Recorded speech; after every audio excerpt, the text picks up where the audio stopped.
قرآن و سنت کی روشنی میں گفتگو پہ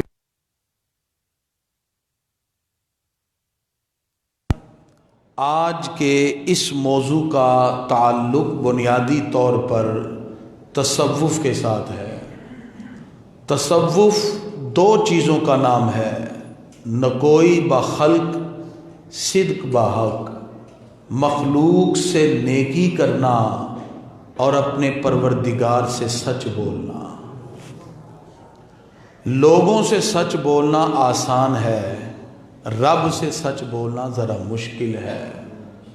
جو دل کی کیفیات کو بھی جانتا ہے کہ بندہ جو کہہ رہا ہے کیا اس کا دل بھی اس کے ساتھ ہے یا صرف اوپر اوپر سے ہی کہہ رہا ہے۔ تو تصوف میں بنیادی طور پر پھر دو چیزیں شامل ہوئیں، اس میں مخلوق کے ساتھ نیکی کرنے کا عنصر بھی شامل ہے اور اس کے ساتھ ساتھ اپنے پروردگار سے سچ بولنے کا عنصر بھی شامل ہے۔ تو چونکہ اخلاص وہ عظیم دولت ہے جو انسان کو اس کے ہر عمل میں کامیابی عطا فرما دیتی ہے۔ بندے کے دو تعلق ہیں، ایک بندے کا رب سے تعلق ہے، ایک بندے کا بندوں سے تعلق ہے۔ جو بندے کا اپنے رب سے تعلق ہے اس میں بھی اخلاص پیدا ہو جائے، اور جو بندے کا بندوں سے تعلق ہے اس میں بھی اگر اخلاص پیدا ہو جائے تو بندہ دنیا اور آخرت کی کامیابیاں حاصل کر لیتا ہے۔ اسی لیے آج ہم نے اخلاص کے موضوع پر آپ کے سامنے شر و بس کے ساتھ گفتگو کرنی ہے۔ اللہ تعالیٰ قرآن مجید فرقان حمید میں ارشاد فرماتا ہے، فَاعْبُدُوا اللَّهَ مُخْلِصِينَ لَهُ الدِّينَ۔ اللہ فرماتا ہے اور اللہ کی عبادت کرو دین میں خاص طور پر اخلاص کو وتیرہ بناتے ہوئے۔ معلوم ہوا عبادت کے اندر اخلاص پیدا کیا جائے، عبادت میں خلوص کے جذبات پیدا کیے جائیں۔ ایک شخص کے پاس بہت علم ہے، عمل نہ ہو تو اس علم کا کوئی فائدہ نہیں، وہ ایسے ہی ہے جیسے کسی پر بوجھ رکھا گیا ہو۔ بہت علم ہے، عمل ہے ہی نہیں تو کوئی فائدہ نہیں اس علم کا۔ اور اگر کسی کے پاس علم بھی ہے، عمل بھی ہے، اخلاص نہ ہو تو اس علم و عمل کا بھی کوئی فائدہ نہیں۔ معلوم ہوا کہ بنیادی چیز پھر اخلاص ہے۔ تحصیل علم سے لے کے تبلیغ علم تک اخلاص کی دولت دل میں ہو، اور پھر انسان کے عمل کے جذبات میں جب اخلاص پیدا ہو جائے تو اللہ تبارک و تعالی ایسے عمل کو اپنی بارگاہ میں درجہ اجابت بھی دیتا ہے اور انسان کی کامیابی کی یہ دلیل بھی بن جاتی ہے۔ مخلص ہونا بہت بڑی بات ہے، اور یہی جذبات انسان کی کامیابی کی دلیل ہے۔ نبی کریم صلی اللہ تعالی علیہ وسلم ارشاد فرماتے ہیں، انما الاعمال بالنیات۔ بعض محدثین نے کہا یہ ثلث دین ہے، دین کا تیسرا حصہ ہے کہ ہر عمل کی بنیاد نیت پر ہے۔ آپ جس اچھی نیت کے ساتھ عمل کرتے ہیں اللہ کی بارگاہ میں وہی قابل قبول ہو جاتا ہے۔ اس کے اندر اگر دکھلاوا اور ریاکاری کا عنصر پوشیدہ نہ ہو، اخلاص کے جذبات سے وہ عمل اللہ کی بارگاہ میں مقبولیت کے درجے پر پہنچتا ہے۔ ہم اخلاص کو صوفیہ کرام کے اقوال اور قرآن و سنت کی روشنی میں سمجھنے کی کوشش کریں گے۔ گرامی قدر حضرات، نبی کریم صلی اللہ تعالی علیہ وسلم نے بسا اوقات صحابہ کرام کو اخلاص کی تلقین فرمائی۔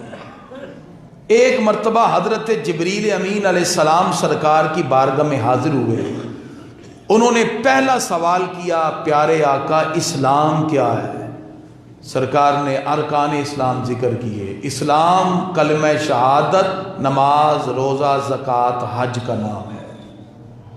انہوں نے سوال کیا پھر ایمان کیا ہے؟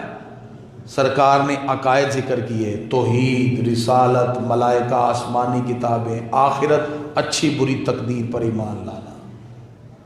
انہوں نے تیسرا سوال کیا مل احسان، احسان کیا ہے، یعنی اخلاص کیا ہے؟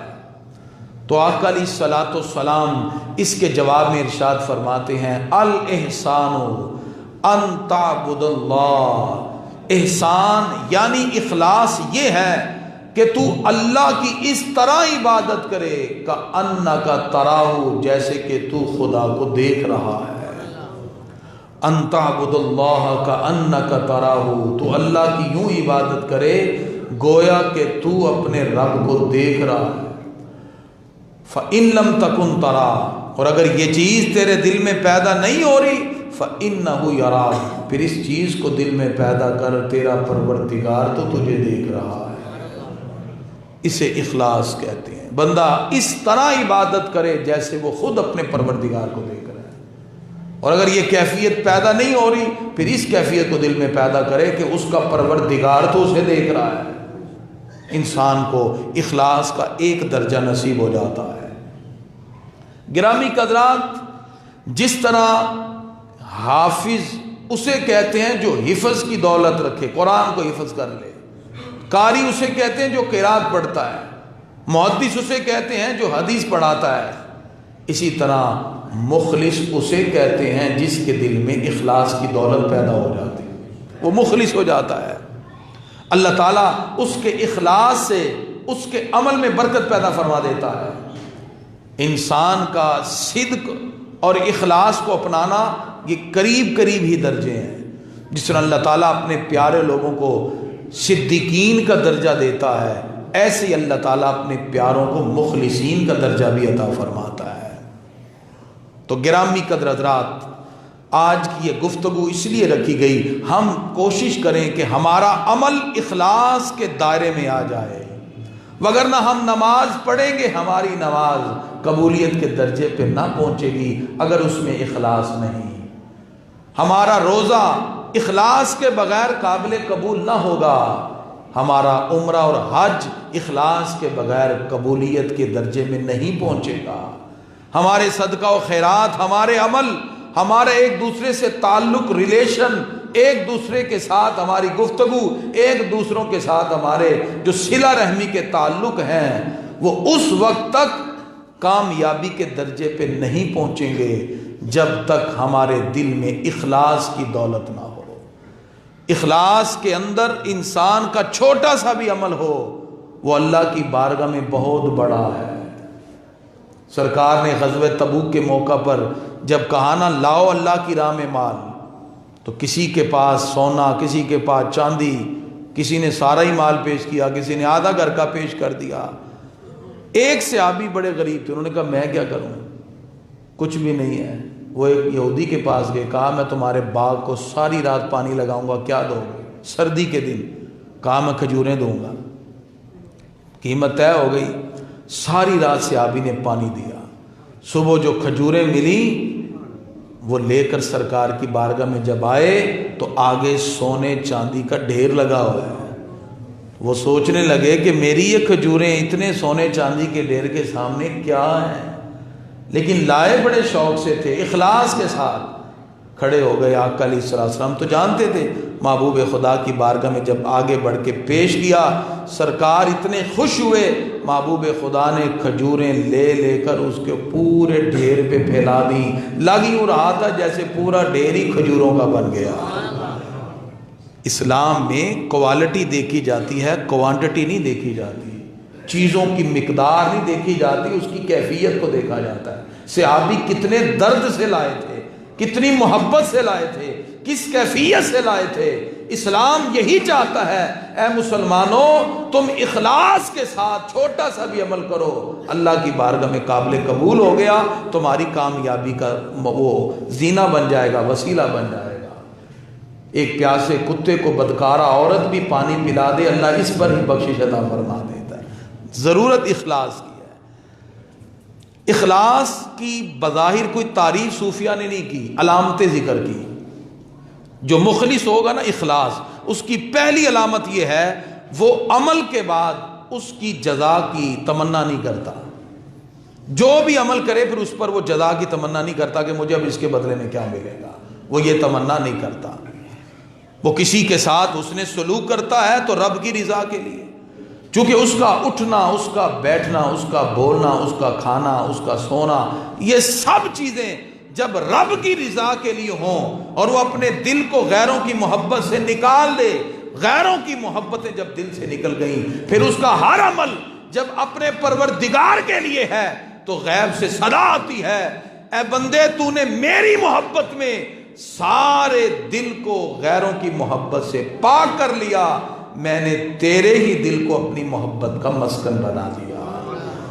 پھر اللہ کی انوار و تجلیات اس کے دل کے اندر خوبصورت انداز میں جھلکتی ہوئی دکھائی دیتی ہے. پھر وہ بندہ مخلص ہو جاتا ہے. پھر وہ عبادت ہو یا لوگوں کے ساتھ تعلقات ہوں، وہ ہر عمل میں اپنے پروردگار کی رضا کا متلاشی ہوتا ہے، رب راضی ہو جائے. پہلی علامت کہ عمل کرنے کے بعد انسان اس کے اجر سے دستبردار ہو جائے. وہ لوگوں سے ہے یا بندوں سے؟ ساری رات عبادت کی، صبح روزہ رکھا اور پھر کہے یا اللہ میں تیری بندگی کا حق ادا نہیں کر سکا. یہ اخلاص ہے خدا کے ساتھ، کہ بندہ عبادت کر کے پھر اس پہ اجر نہ مانگے کہ یا اللہ میں نے اب جمعہ پڑھ لیا، مجھے اس کے بدلے میں کیا ملے گا، میں نے یہ 2 رکعت پڑھ لی، اب مجھے کیا ملے گا. ہم اللہ سے سودا نہیں کرتے، ہم رب کی رضا کے لیے عبادت کرتے ہیں. سودا گری نہیں، یہ عبادت خدا کی ہے. ارے بے خبر جزا کی تمنا بھی چھوڑ دے، پھر انسان کو اخلاص ملتا ہے. اور ایسے ہی لوگوں کے ساتھ ہے. آپ اپنے رشتہ داروں کے ساتھ، بہن بھائیوں کے ساتھ، کسی کے ساتھ اچھا سلوک کر رہے ہیں، آگے سے برا سلوک آپ کے ساتھ ہوتا ہے، آپ اپنے نیک معاملے پہ ڈٹے رہیں، اجر آپ کو رب قدوس عطا فرمائے گا. حضرت ابوبکر صدیق رضی اللہ عنہ کچھ لوگوں کی مالی معاونت کرتے تھے. جب تہمت لگی تو کچھ لوگ اس میں شریک ہو گئے. ابوبکر صدیق رضی اللہ عنہ نے ان کی مالی معاونت روک دی. تو سرکار نے کہا نہیں، تم اپنی نیکی پر ڈٹے رہو، وہ اپنی برائی پہ ڈٹے رہے. اپنی نیکی پر ڈٹے، اللہ تعالیٰ اجر عطا فرماتا ہے. اس لیے ایک صحابی نے عرض کی پیارے آقا میں رشتہ داروں کے ساتھ جوڑتا ہوں، وہ پھر توڑ دیتے ہیں، پھر جوڑتا ہوں پھر توڑتے ہیں. فرمایا اگر عمل ایسا ہی ہے تو پروردگار کی مدد پھر تیرے ہی ساتھ ہے. اللہ کی مدد پھر اس کے ساتھ ہو جاتی ہے جو اخلاص کی دولت کو دل میں بسا کر اپنے پروردگار کو راضی کر رہے ہیں، جو اللہ رب العزت کی عبادت میں باری تعالیٰ کی بندگی کا حق ادا کرتے ہوئے، لوگوں کے ساتھ تعلق رکھتے ہوئے صرف اپنے رب کی رضا کو پیش نظر رکھتے ہیں. اس لیے اخلاص خصوصی وطیرہ ہے. تو پہلا درجہ انسان کے لیے اجر کی اور جزا کی توقع اور تمنا نہ ہو. دوسرا درجہ، دوسری علامت اخلاص کی یہ ہے انسان کے لیے مدح و ذم برابر ہو جائے. کوئی اس کی تعریف کرے اس پہ کوئی اثر نہیں، کوئی اس کی مذمت کرے تو کوئی اثر نہیں. اور یہ آج کے دور میں بڑی ضرورت ہے. مدح و ذم کا برابر ہو جانا یہ اللہ کی بہت بڑی نعمت ہے. ایک بندے کے دل میں یہ بات ہی نہیں ہے کہ کوئی مجھے میری تعریف کر رہا ہے یا کوئی میری مذمت. آج اگر کوئی اسلام کی سربلندی کے لیے بات کر رہا ہے، آج کوئی ناموس رسالت پہ ڈٹا ہوا ہے، لوگ اس کو طعن و تشنیع کا نشانہ بنا رہے ہیں. تو بناتے رہے، اس لیے کہ جو اللہ کی رضا کے لیے آج قید و بند کی صحبتیں برداشت کر رہے ہیں، اس کی جزا پروردگار ہی انہیں عطا فرمائے گا. سلسلہ تو چلتا ہی رہتا ہے. اخلاص بہت بڑی اللہ کی نعمت. انسان اس کی دولت کو جب دل میں بسائے پھر اس کے لیے مدح بھی ایک جیسی ہے، ذم بھی، پھر مدح و ذم برابر. تعریف کرے تو بھی اس پہ کوئی اثر نہیں، کوئی مذمت کرے کوئی نہیں، اس لیے کہ اس کے کام کی ابتدا بھی خدا پر ہے، اس کی انتہا بھی خدا پر ہے. رب کی رضا کے جذبات جب دل میں پیدا ہو جائے تو انسان کی کامیابیاں اس کے سامنے کھڑی ہوتی ہیں. حضرت ابراہیم بن ادم بہت بڑے بلخ کے بادشاہ ہیں، دربار میں بیٹھے ہوئے ہیں. ایک درویش آیا اور آگے دربار میں بیٹھ گیا. بادشاہ نے کہا تم کون ہو، کدھر آ گئے ہو؟ کہا جی میں مسافر خانے میں آیا ہوں، مسافر ہوں. کہا یہ کوئی مسافر خانہ ہے، یہ بادشاہ کا دربار ہے. کہا بادشاہ سلامت یہ بتائیے آپ سے پہلے اس سیٹ پہ دربار پہ کون بیٹھتا تھا؟ کہا میرے والد. کہا اس سے پہلے؟ کہا میرے دادا. کہا اگر آپ فوت ہو جائیں گے تو پھر کون بیٹھے گا یہاں؟ کہا میرا بیٹا. اگر وہ فوت ہو گیا فرمایا میرا پوتا. فرمایا بادشاہ سلامت، جہاں کوئی آ کے باقاعدہ ہمیشہ کے لیے بیٹھا ہی نہیں، جو آیا اور چلتا ہی گیا، وہ مسافر خانہ نہیں تو پھر اور کیا ہے؟ جہاں آپ کے بڑے بیٹھے رہے وہ بھی چلے گئے، جہاں آپ کے چھوٹے آئیں گے وہ بھی چلے جائیں گے، تو یہ مسافر خانہ ہی تو ہے. یہ کہہ کے وہ بزرگ جب چلتے گئے، ابراہیم بن ادم نے اپنا تخت چھوڑا اور ان کے پیچھے گئے. کہا بزرگوں مجھے اپنا نام تو بتاؤ. اللہ تعالیٰ جن کو یہ عظمت، بادشاہی کو چھوڑ دیا اور پھر ساری زندگی اپنے بیٹے کو بلایا، کہا اس تخت پہ بیٹھو، مجھے حقیقت بتا دی یہ دنیا کی کیا ہے. اور ابراہیم بن ادم سب کچھ چھوڑ کر پھر اللہ کی عبادت میں مشغول ہو گئے. پھر اللہ نے اولیاء کرام میں اعلیٰ مقام عطا کیا. یہ وہ صوفیہ کرام ہیں جو اخلاص کے اتنے اعلیٰ ترین درجے پہ فائز ہوئے، پھر دنیا کی تمنا ان کے دل میں نہ رہی. آپ جس بزرگ کو بھی پڑھیں تصوف کی کتاب میں، انہوں نے اخلاص کا ایک چیپٹر ضرور باندھا ہے، پڑھا کریں بزرگوں کو. حضرت شیخ سعدی رحمۃ اللہ تعالی علیہ ہوں، یا مولانا جلال الدین رومی کی مثنوی ہو، یا رسالہ کشیریہ ہو، آپ بزرگان دین کے جب تصوف پر کتابیں پڑھیں، اس کے اندر تصوف کے اندر اخلاص کے چیپٹر کو باندھا گیا. حضرت سیدنا داتا علی جویری رحمۃ اللہ تعالی علیہ کشف المعجوب میں حضرت شیخ ذوالنون مصری رحمۃ اللہ علیہ کا ذکر کرتے ہیں، بہت بڑے مخلص اور فرقہ ملامتیہ سے. یہ اللہ والوں کی شان ہوتی ہے، وہ اپنی تعریف پسند نہیں کرتے، ان کی کوئی مذمت کرے ان کو اچھا لگتا ہے، ملامت کو پسند کرتے ہیں. جیسے حضرت ابراہیم بن ادم ایک مرتبہ قافلے کے ساتھ مکہ کی طرف آ رہے تھے، لوگوں کو پتہ چلا بلخ کا بادشاہ جو ساری بادشاہت کو چھوڑ کے ایک ملنگ بن چکا ہے، بزرگ بن گیا ہے، صوفی بن گیا ہے، ہم اس کا دیدار تو کریں. لوگ قافلے کا استقبال کرنے کے لیے مکہ سے پہلے آگے کھڑے ہو گئے. حضرت ابراہیم بن ادم نے دور سے دیکھ لیا، جلدی سے سواری تیز کی، لوگوں کے پاس پہنچے. لوگوں نے کہا ابراہیم بن ادم کہاں ہے جو بلخ کا بادشاہ تھا؟ کہتے کون ابراہیم بن ادم؟ وہ جو چور ہے، وہ جو ڈاکو ہے. لوگوں نے کہا زبان سنبھال کے بات کرو، ابراہیم بن ادم جو اللہ کے ولی ہیں، سلطان الاولیاء. فرمایا نہیں، وہ تو چور ہیں. جب یہ کہا تو لوگوں نے ان کو مارنا شروع کر دیا. کہا تمہیں پتہ ہی نہیں ہے کہ وہ اتنے بڑے اللہ کے ولی ہیں اور تم اس زبان سے ان سے بات کر رہے ہو. انہوں نے آرام سے ان کی مار کھائی اور آگے چل پڑے. بعد میں جب لوگ پیچھے سے آئے، کہا ابراہیم بن ادم کون ہے؟ کہا جس کو پکڑ کے مار رہے تھے وہی تو ابراہیم بن ادم ہے. لیکن انہوں نے اپنی ذات کی نفی کی. یہ اللہ والوں کی شان ہے. اپنی نفی خود کی، فرمایا میں ہے ہی نہیں. یہ اللہ والوں کی شان. وہ اپنے آپ کو کہتے ہیں ہمارا مقام ہی کوئی نہیں ہے. ابراہیم بن ادم نے مار بھی کھا لی اور پھر کہا میں کچھ نہیں. یہ مقام. حضرت شیخ سعدی رحمۃ اللہ علیہ فرماتے ہیں میں بیت اللہ کا طواف کر رہا تھا، اپنی کتاب گلستان میں لکھ، تو ایک بندہ گڑ گڑا کے رو رہا ہے اور اس طرح چلا کے رو رہا کہ ہمیں اس پہ رحم آ گیا. اور ہم نے اسے کہا، چہرہ چھپا ہوا اس کا، کہ آپ نے جس طرح اللہ کی بارگاہ میں گڑ گڑا کے معافی مانگی ہے، یقیناً اللہ نے آپ کے سارے گناہ معاف کر دیے. وہ پھر اللہ کی بارگاہ میں گڑ گڑا رہا. یہ عاجزی ہے. شیخ سعدی فرماتے ہیں جب وہ شخص وہاں سے اٹھ کر جانے لگا، میں دوڑ کے پیچھے ہوا دیکھوں تو یہ کون ہے. آپ فرماتے ہیں میں دیکھ کے حیران رہ گیا. وہ گڑ گڑا کے بیت اللہ کا غلاف پکڑ کے رونے والے حضرت سیدنا عبد القادر جیلانی پیران پیر تھے، جو اس طرح رب کی بارگاہ میں گڑ گڑا کے رو رہے تھے. یہ اللہ والوں کی شان ہوتی ہے. تو حضرت شیخ ذوالنون مصری وہ ہیں جنہوں نے اپنا ظاہر ہی نہیں کیا. ساری زندگی لوگوں نے ان کی ملامت کی، برا بھلا کا. انہوں نے کہا یہ میرے لیے عظمت کی بات ہے. جب فوت ہوئے تو 70 اولیاء کا دیدار ہوا سرکار کا. جلدی سے سرکار آ رہے ہیں. عرض کی پیارے آقا کہاں کا ارادہ ہے؟ فرمایا ذوالنون مصری کا وصال ہو گیا، جنازے میں شرکت کے لیے جا رہے ہیں. جب وہ فوت ہوئے تو ان کے یہاں نورانی قلم سے لکھ دیا گیا ھذا حبیب اللہ وقد مات فی حب اللہ. یہ اللہ کے پیارے تھے، انہوں نے اللہ کی محبت میں جان دے دی.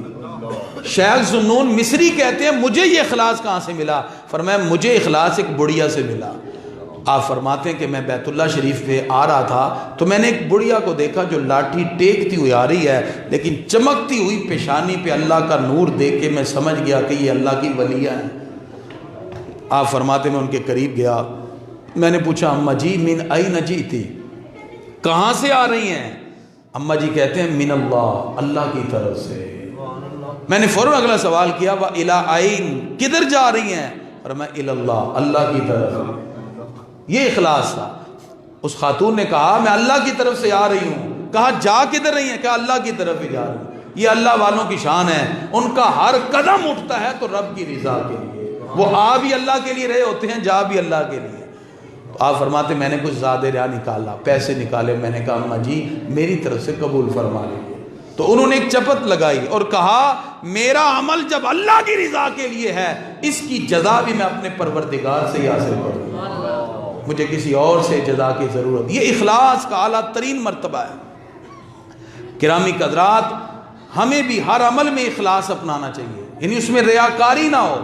آج تو عمرہ بھی ہو رہا ہے تو سیلفی, حج بھی ہو رہا ہے سیلفی, قرآن پڑھ رہے ہیں سیلفی, ہر طرف ریاکاری ہے.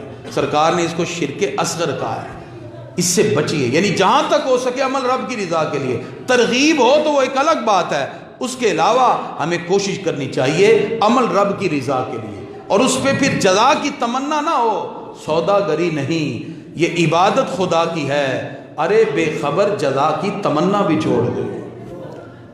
ہماری مسجد میں یہاں ایک بزرگ ہوتے تھے نثار احمد صاحب, جنہوں نے آ کے سب کو خوشبو لگانی. میں ان کا اخلاص, انہوں نے مجھے منع کیا تھا کہ میری زندگی میں ظاہر نہیں کرنا, وہ فوت ہو گئے ہیں. ان کا اخلاص دیکھیے, ان کی جب پینشن بڑھتی وہ آ کے غریبوں کے گھر بھی بڑھا دیتے. باقاعدہ ان کے درجنوں گھر تھے جہاں ان کا منتھلی راشن جاتا تھا. ایک مرتبہ صبح درس کے بعد وہ جا رہے تھے, ان کا ایکسیڈنٹ ہو گیا. ایکسیڈنٹ کے بعد ان کو کافی چوٹیں آئیں. میں ہاسپٹل میں گیا, یقین کیجئے میں مسجد میں اللہ کے گھر میں بیٹھا ہوں.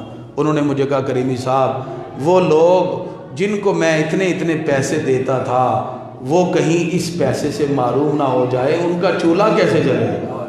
اتنے گھر میں یہ پیسے دینے, اتنے گھر میں یہ دینے, اتنے گھر میں یہ دینے, سارے گھروں کے پیسے دینے. حالانکہ بندہ اس حال میں کہتا ہے کوئی مجھے آ کے دے, وہ اس حال میں بھی کہہ رہے تھے ان کو دو. اور یہ مجھے کہا کہ اللہ کے واسطے اس بات کو ظاہر نہ کرنا. جب وہ فوت ہوئے تو ہم نے جنازے پہ دیکھا کتنے لوگ رو رہے تھے کہ اب ہمارے گھر کا چولہا کیسے جلے گا. اخلاص اسے کہتے ہیں. فجر کی نماز کے بعد درس ہمارا وہ ڈیلی بیس پہ سنتے, بیمار تھے, جو بھی سردی تھی ڈنڈا ٹیک کے آتے پہلی سب, اور درس کے بعد یہاں سے چلتے تو بازار میں جاتے. اب ظاہر وہ بیمار تھے, ہم نے ان کو کئی بار کہا, اور ہمارے یہاں ایک اور بزرگ آتے ہیں صبح, انہوں نے بھی ان کو کہا کہ بھی آپ جو ہیں یہاں سے چل جایا کریں گلی سے سیدھا, 4 نمبر گلی آپ کا گھر ہے. تو وہ کہتے نہیں میں اس لیے یہاں سے جاتا ہوں, سرکار فرماتے ہیں جو بازار سے گزر کے تیسرا کلمہ پڑھ لے گا اللہ اس کی مغفرت فرما دے گا. جذبہ دیکھیے, اخلاص دیکھیے. وہ چل کے جاتے تھے, پھر یہاں سے بازار سے ہو کے جانا. تو بتانے کا مقصد یہ ہے کہ جب مخلص انسان ہو جائے, اخلاص کی دولت, اور عمل کرنے کے بعد اس کو ظاہر نہیں کیا, اللہ کی رضا کے لیے کیا. کتنے لوگ آج ان کی عظمت کی بات کریں. میں بات اس لیے کر رہا تھا, رات ہی ان کے بیٹے مجھے ملے اور انہوں نے کہا کہ ابا جی مجھے خواب میں ملے ہیں, اور ایک ہجوم کی کیفیت میں میرا ہاتھ پکڑ کے کہتے ہیں آؤ میں تمہیں رسول اللہ کا دیدار کروں. یہ رات ہی ان کے بیٹے نے مجھے بتایا. جو اخلاص کے اس درجے پہ پہنچ جائے نا, پھر اللہ تعالیٰ ان کو یوں محبوب خدا کا قرب بھی عطا فرماتا ہے. یہ ہم اپنی مسجد کی مثال دیں نا, یہ نہیں کہ دور کی بات نہیں ہے, ہمارے اپنی مسجد کے نمازی تھے. اخلاص کی دولت دل میں آ جائے, خدا کی عزت کی قسم چھوٹا سا بھی عمل ہو اللہ کی رضا کے لیے, چھوٹا سا بھی, اللہ تعالیٰ اس پر بھی مغفرت کے پروانے عطا فرما دیتا ہے. اس لیے عبادت ہو, عمل ہو, کسی بھی عمل میں, عبادت میں ہمیں اخلاص کی دولت کو دل میں بسا, اللہ کی رضا کے لیے کوئی بھی عمل ہو. ایک دن آقا علیہ الصلوۃ والسلام صحابہ میں بیٹھے تھے, سرکار فرماتے ہیں صحابہ اب جو بندہ مسجد میں داخل ہوگا نا, جس نے جنتی کا دیدار کرنا ہو اس کا دیدار کر لو. صحابہ اب اندازہ لگائیے کہ کیا کیفیت ہوگی. صحابہ کہتے ہیں ہم سب کچھ چھوڑ کے ٹکٹکی باندھ کے اب دروازے کی طرف دیکھ رہے کہ کون آئے گا. تھوڑی دیر بعد ایک بزرگ آئے جن کے چہرے پر وضو کے پانی کے قطرات تھے, اور وہ اپنی نالین اٹھا کے آہستہ آہستہ چل کے وہاں مجلس میں بیٹھ گئے. یہ تھے حضرت سعد بن مالک رضی اللہ تعالیٰ. صحابہ کہتے ہیں ہم حیران ہوئے کہ یہ تو ہمارے ہی درمیان ایک بزرگ ہیں, سرکار ان کے جنتی ہونے کی بشارت دے رہے ہیں, ان کا کون سا ایسا عمل ہے. حضرت عبداللہ بن عمر بن عاص کہتے ہیں کہ میں نے ارادہ کیا میں آج سارا دن ان کے ساتھ ساتھ رہوں گا. دیکھوں گا یہ کون سا ایسا عمل کرتے ہیں کہ سرکار کہہ رہے ہیں یہ جنتی ہیں۔ آپ فرماتے میں سارا دن ان کے ساتھ رہا، دیکھتا رہا کیا عمل کرتے۔ انہوں نے ایک عام روٹین کے ساتھ زندگی گزاری، رزق حلال کمایا، سچائی کے ساتھ، فراڈ نہیں کیا، چیٹ نہیں کیا، اور بالکل دیانتداری سے۔ تو آپ فرماتے ہیں ایسے تو بہت سے لوگ تھے جو دیانتداری امانتداری سے کام کر رہے ہیں، سرکار نے ان کے لیے کیوں کہا کہ جنتی دیکھنا ہو تو دیکھ لو؟ آپ فرماتے میں نے ان سے کہا میری گھر میں لڑائی ہو گئی ہے، میں آپ کے پاس کچھ دن رات رہنا چاہتا ہوں۔ انہوں نے کہا جی رہ لو۔ اصل میں کہ بہانہ تھا کہ پتہ نہیں رات کو یہ کوئی ایسا عمل کرتے ہیں۔ عبداللہ بن عمر بن عاص کہتے ہیں میں ان کے گھر میں آیا، انہوں نے کھانا پیش کیا، ہم دونوں سو گئے۔ کہتے ہیں میں اٹھ گیا، اب وہ ساری رات سو رہے ہیں اور میں جاگ رہا ہوں کہ یہ دیکھوں ان کا عمل کیا ہے جس سے سرکار ان کو جنتی کہہ رہے ہیں۔ فرماتے ہیں رات ساری بس ایک ہی چیز مجھے ان کی ایک عجیب لگی جو نمایاں تھی کہ وہ جب بھی کروٹ لیتے تو اللہ کا ذکر کرتے، کروٹ لیتے تو اللہ اکبر، کروٹ لیتے یا اللہ، بس اس کے علاوہ کوئی عمل مجھے نظر نہیں آیا۔ رات گزر گئی۔ آپ فرماتے میں نے کہا شاید یہ میری وجہ سے رات کو کوئی انہوں نے عمل کوئی وظیفہ نہیں کیا کہ چونکہ میں آیا ہوں اگلی رات دیکھتے ہیں۔ آپ فرماتے میں اگلا دن بھی ان کے ساتھ گزارا، رات بھی گزاری، جیسے پہلا دن اور رات آیا ایسی دوسری بھی، فرماتے تیسری بھی، 3 راتیں گزر گئیں تو میں نے ہاتھ جوڑ کے کہا حضرت سعد بن مالک سے میں صرف اس لیے آپ کے پاس ہیلا بنا کے آیا تھا، سرکار کہہ رہے تھے جس نے جنتی کو دیکھنا ہو تو آپ کا دیدار کرنا، مجھے بتائیے آپ کون سا ایسا عمل کرتے ہیں کہ جس کی وجہ سے آمینہ کے لال بھی آپ کو جنتی قرار دے رہے، آپ کون سا ایسا عمل کرتے ہیں؟ وہ پکار اٹھے اور کہا عبداللہ میں کوئی ایسا خاص عمل نہیں کرتا، میرا عمل باقی لوگوں کی طرح ہی ہے، ہاں ایک بات ضرور ہے میرا دل کسی بندے کے حوالے سے میلا نہیں ہے، میرے دل میں اخلاص ہے، میں کسی سے کینہ حسد ایسا عمل نہیں رکھتا، رب کسی کو نعمتوں سے نواز دے میں حسد نہیں کرتا، کسی کے پاس کتنا ہی مقام و مرتبہ ہو میں کینہ نہیں رکھتا، شاید میرے یہ دل کی صفائی ہے، میرے دل کا اخلاص ہے جس کی وجہ سے اللہ نے مجھے یہ مرتبہ عطا فرمایا کہ آمینہ کے لال بھی میرے جنتی ہونے کی بشارت دے رہے ہیں۔ تو بنیادی چیز پھر کیا ہے؟ دل کا صاف ہونا۔ درد دل کے واسطے پیدا کیا انسان کو، ورنہ طاعت کے لیے کچھ کم نہ تھے کر رو بیاں۔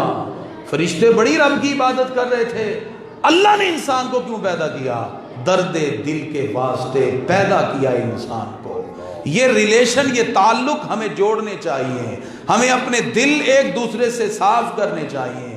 خدا کی عزت کی قسم، اخلاص کی دولت اگر دل میں پیدا ہو جائے، انسان کا چھوٹا سا بھی عمل ہو، سرکار فرماتے ہیں بکری کے جلے ہوئے کھر کو بھی صدقہ کرو اللہ تمہیں اس پر بھی اجر عطا فرمائے۔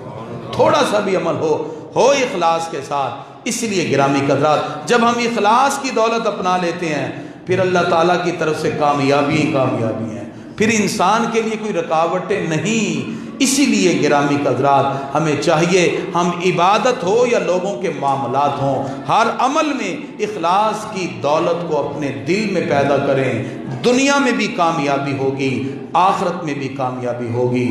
خودی کو کر بلند اتنا کہ ہر تقدیر سے پہلے خدا بندے سے خود پوچھے بتا تیری رضا کیا ہے۔ اللہ تبارک و تعالی ہم سب کو اس اخلاص کی دولت سے